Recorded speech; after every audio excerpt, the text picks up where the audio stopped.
So basically, the premise of this person right here that you're looking at is, I'm going to get famous by doing vile, wicked entertainments, basically.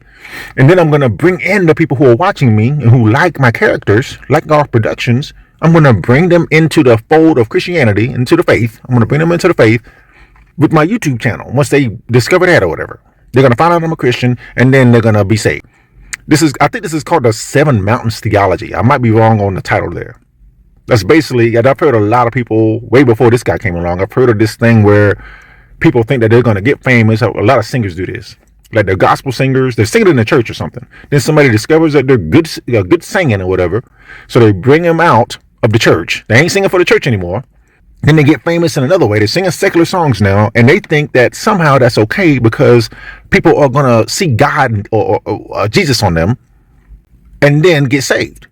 But they're singing secular songs. So the person discovered them singing the secular sexy songs or whatever. And then they're going to go back and say, oh, this person's a Christian, so I guess I need to get saved because I like this person. This is the same kind of mindset here. That doesn't work.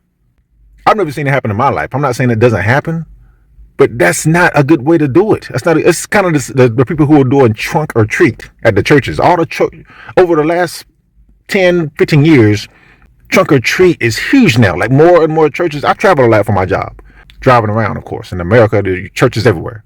And there's a bigger percentage over that time of people who are doing trunk or treat now in these churches. Like even what they call the Baptist churches, who are kind of the last in line to follow the world. You know, the Methodist churches and all those, they're first in line. Like they're going to do trunk or treat like the first time it happens.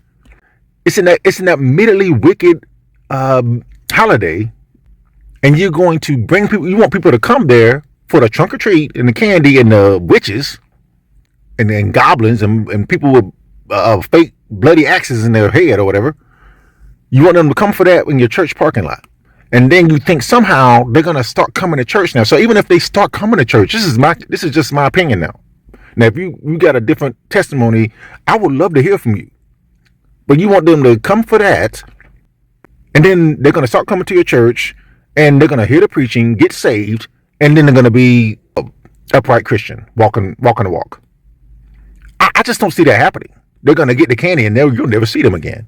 Even if they start coming and they're really genuine, like, man, I really feel some conviction here. I'm going to start coming to this church. What are you basing it on? Where is the foundation that they started coming there? So now you can't really preach, quote unquote, hard to them. You can't really preach with any kind of real conviction to them because they started coming because they came dressed as a skeleton. How can you really preach to them?